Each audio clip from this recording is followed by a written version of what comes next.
Halo anak-anak, selamat pagi. Hari ini bertemu lagi dengan Ibu dalam pembelajaran ilmu pengetahuan sosial kelas 7. Kita akan lanjut materi yaitu mengenai kondisi wilayah Indonesia. Sudah siap ya? Silahkan fokus dalam memperhatikan penjelasan Ibu. Nanti di akhir kalian akan ada latihan soal. Pertama, perlu diketahui bahwa keadaan alam Indonesia itu dapat dikelompokkan menjadi dua bagian, yaitu yang pertama, keadaan fisik wilayah, dan yang kedua, keadaan flora dan fauna. Nah, untuk hari ini, kita khusus akan belajar mengenai keadaan fisik wilayah.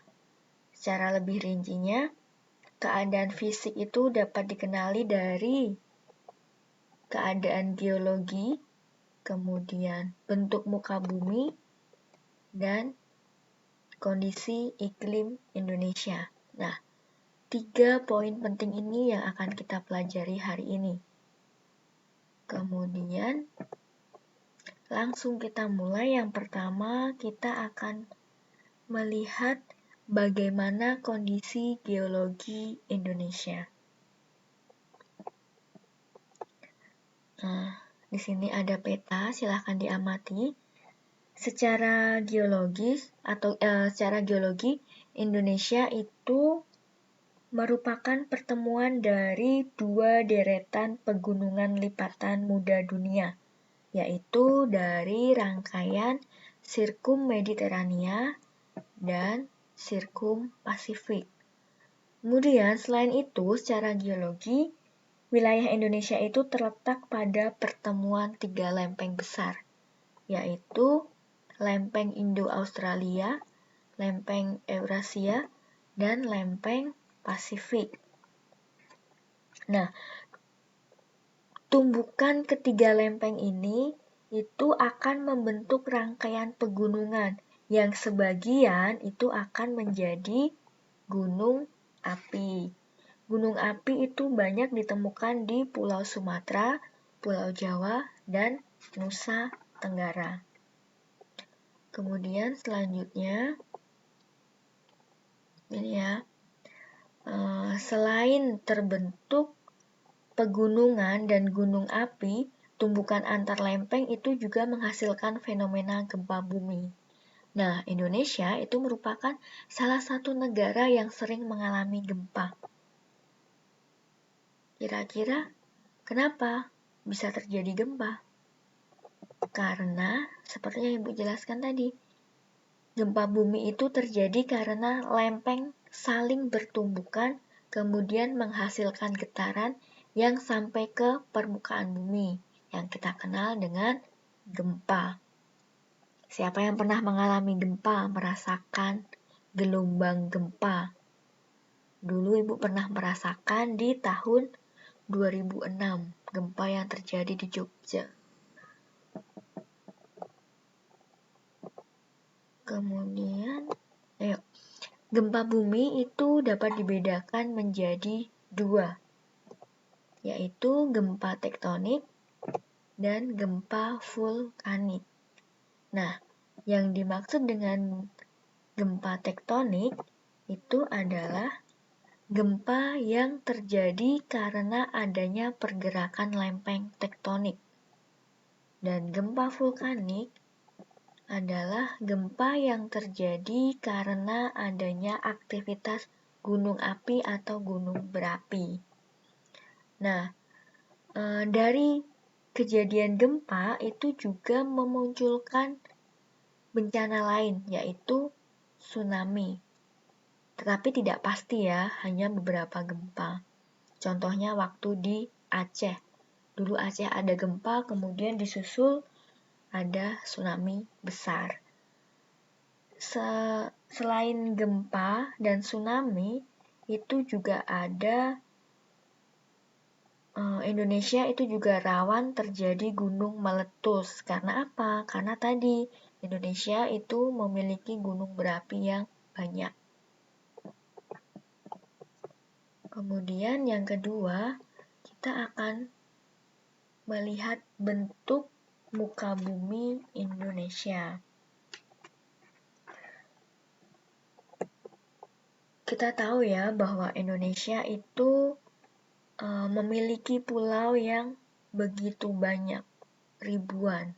Nah, jika diperhatikan, itu banyak keragaman bentuk muka bumi.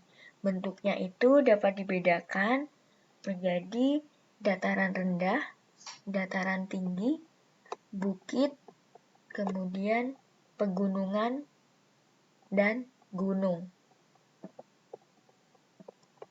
Selanjutnya, nah ini adalah peta fisiografi Indonesia.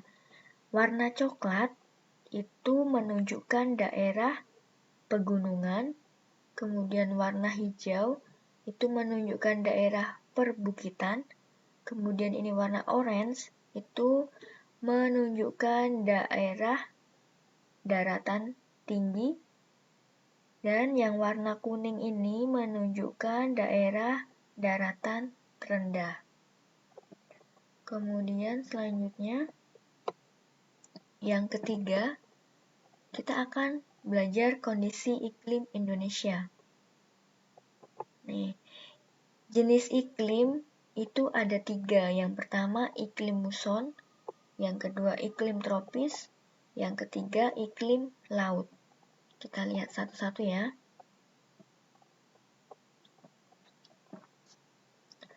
Yang pertama iklim muson. Iklim muson ini dipengaruhi oleh gerakan angin musim angin muson yang berubah pada periode waktu tertentu. Biasanya di Indonesia itu 6 bulan sekali. Nah, perubahan ini terjadi karena perbedaan tekanan udara antara samudra dan benua. Maaf, ini benuanya ketutup ya. Kemudian, nah ini angin muson barat dan angin muson timur. Kita bahas pertama yang angin muson barat. Angin muson barat itu terjadi dari arah anginnya itu dari Samudra Pasifik ke Indonesia, atau arah angin dari benua Asia menuju ke benua Australia. Kemudian kapan terjadi angin muson barat? Itu terjadinya di bulan Oktober sampai April. Kemudian musimnya ketika terjadi angin muson barat itu akan menghasilkan musim hujan. Namun sekarang ini masanya ini sudah susah ya, tidak pasti Oktober sampai April. Kemudian selanjutnya angin muson timur, arah anginnya itu dari benua Australia ke benua Asia. Ini ya, benua Australia ke benua Asia. Kemudian terjadinya angin muson timur itu pada bulan Mei sampai September, dan musimnya adalah musim kemarau. Kemudian selanjutnya iklim tropis itu adalah iklim yang terjadi karena Indonesia berada di daerah tropis. Dan suhu yang tinggi itu mengakibatkan penguapan yang tinggi dan berpotensi untuk terjadinya hujan. Kemudian selanjutnya iklim laut. Iklim laut terjadi karena Indonesia memiliki wilayah laut yang luas sehingga banyak menimbulkan penguapan dan akhirnya mengakibatkan terjadinya hujan. Pada dasarnya Indonesia memiliki 2 musim ya, musim hujan dan musim kemarau.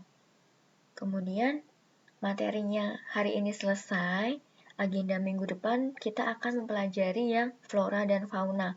Kita akan belajar mengenai keanekaragaman dan persebaran flora fauna. Untuk hari ini, setelah melihat video ini, silakan membuka tugas kelas di Classroom, dicari di bagian tugas kelas judulnya tugas 4, nanti akan ada soal latihan. Soal latihannya terdiri dari materi hari ini tentang kondisi fisik wilayah Indonesia dan materi dinamika kependudukan Indonesia yang Ibu jelaskan minggu lalu melalui Zoom meeting. Silakan dikerjakan dengan baik seperti biasa, dibaca soalnya dengan teliti, pilih jawaban yang paling tepat, dan kerjakan tepat waktu. Jangan ditunda-tunda. Mengerti ya? Selamat mengerjakan. Terima kasih untuk hari ini. Tetap semangat dan tetap menjaga kesehatan. Tuhan memberkati.